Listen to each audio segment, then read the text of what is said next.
Good day guys, welcome back to Tech Made Simple.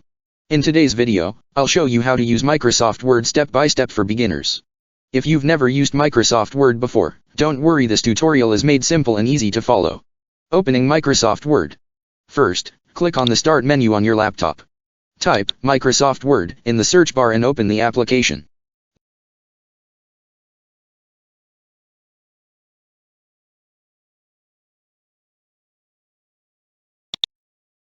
Once it opens, click on Blank Document. Typing in Microsoft Word. To start typing, simply click anywhere on the blank page and begin typing using your keyboard. Microsoft Word allows you to create letters, assignments, documents, and many other things. Editing text. Let's learn some basic editing tools. Highlight your text using your mouse or touchpad. Then, click B to make the text bold. Click I to italicize the text. Click U to underline the text.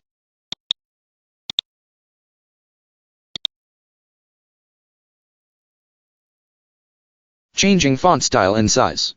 You can also change the style and size of your text.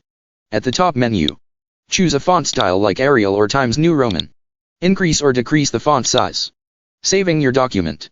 To save your work, click on File. Click Save As. Choose where you want to save the document. Give it a name and click Save. Shortcut tip. Here's a useful shortcut. Press Ctrl+S to quickly save your document at any time. And that's it for the basics of Microsoft Word. If this video helped you, don't forget to like, subscribe, and share. Thanks for watching, and I'll see you in the next video.